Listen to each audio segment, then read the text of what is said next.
untuk memastikan undang-undang itu tidak diluluskan. Kita tidak membincangkan tentang Akta Pencegahan Jenayah. Tak ada seorang pun yang berbahas tentang SOSMA. Tak ada seorang pun yang membahaskan tentang pindaan kepada kanun kesiasaan. Malam sungguh. Sebab apa saya katakan, ramai mungkin tidak sedar bahawa ketiga-tiga undang-undang yang saya sebutkan ini, khususnya Akta Pencegahan Jenayah, dalam bahasa Inggeris dia kata Prevention of Crime Act, dia adalah satu undang-undang yang mengembalikan roh ISA. Walaupun kerajaan telah memasukkan ISA, tapi kerajaan telah mewujudkan atau mengembalikan roh ISA itu dalam Akta Pencegahan Jenayah. Jadi sebab itulah saya merasa agak terkilat kalau tidak ada seorang pun perwakilan yang membahaskan isu ini. Dan saya juga terpaksa bercakap juga, saya rasa dalam ucapan pertama pun malam tidak juga dimasukkan secara langsung dalam perkara ini. Yang pertama. Yang keduanya, saya ingin respon sikit apa yang dinyatakan oleh wakil daripada wilayah Persekutuan. Iaitu beliau menyatakan bahawa kita perlu menegakkan syariah. Kenapa kita seolah-olah macam tinggalkan perjuangan kita untuk menegakkan syariah? Kita jangan lupakan, jangan sibuk berpolitik, lupa dakwah. Saya rasa ada perkara yang perlu kita betulkan di sini. Pertamanya, kita perlu memahami apa itu dakwah. Let us define what is dakwah.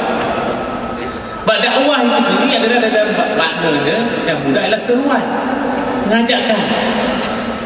Saya merasa apabila kita gagal memahami pengertian dakwah dalam arti yang sebenarnya, kita gagal memahami bahawa hakikatnya perjuangan PAS ini, walaupun kita berteraskan politik, hakikatnya itulah dakwah kita. Buat apa Rasulullah berhijrah ke Madinah kalaulah dakwah ini sekadar kita mengajak orang untuk kebaikan? Dakwah juga mengendaki kuasa. Ahli-ahli parlimen kita hakikatnya menjalankan peranan dakwah. Kalau di parlimen lah antaranya di mana polisi-polisi dan dasar-dasar kerajaan yang menzalimi rakyat kita dapat suarakan dalam parlimen. Sebab tu ahli parlimen kita alhamdulillah dapat bercakap, dapat quote ayat Quran, dapat quote hadis, dapat quote para kata-kata para ulama dalam kita membahaskan dasar dan juga undang-undang yang dibentangkan di parlimen. Sebab itulah pengalaman saya sebagai ahli parlimen pertama kali menang. Apabila kita bercakap tentang soal syariah, soal perundangan, ada ahli parlimen DAP yang menyatakan dalam parlimen betapa cantiknya syariah. Kalau inilah yang diterangkan oleh ahli parlimen PAS. Sebab itu janganlah kita memahami syariah dalam konteks yang penting. Di sini saya terpaksa bawa kitab Inayatul Quran bihukukil insan. Sebab buku ini, kitab ini yang saya sebut dalam parlimen.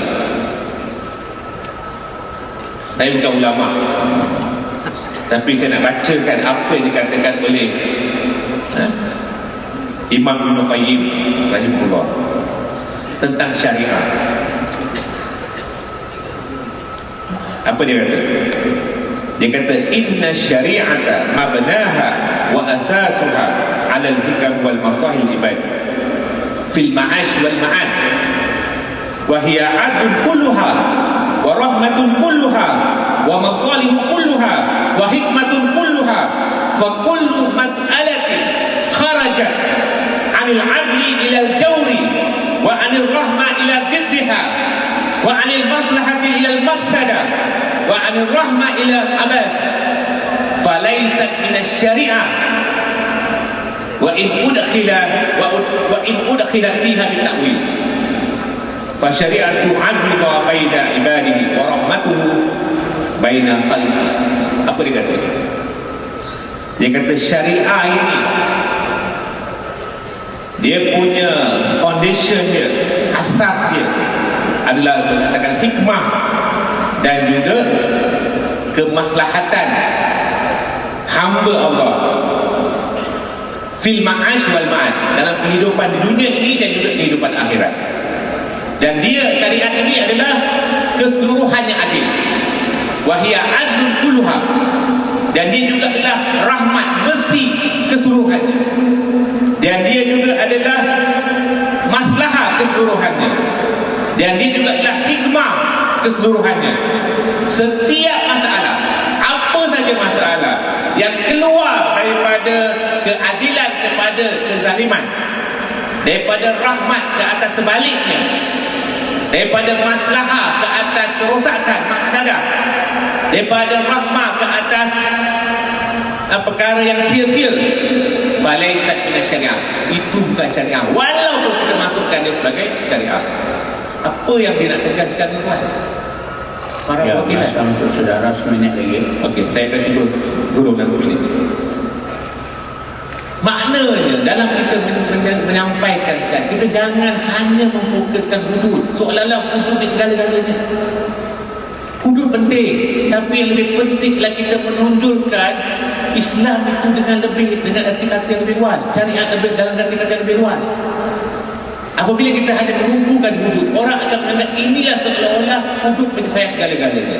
Sebab itulah kalau kita laksanakan hudud sekalipun dalam keadaan environment, dalam keadaan persekitaran, tak adanya good governance, tidak adanya transparency, tidak ada prinsip accountability, semua ini tuan-tuan, dia akan mungkin menimbulkan fitnah kat hukum Islam itu sendiri. Sebab itulah kita melihat, walaupun Ziaul Haq perkenalkan hudud di Pakistan, tapi lihat, adakah orang bangga? Adakah Pakistan kita boleh banggakan sebagai sebuah negara yang menegakkan hukum Islam?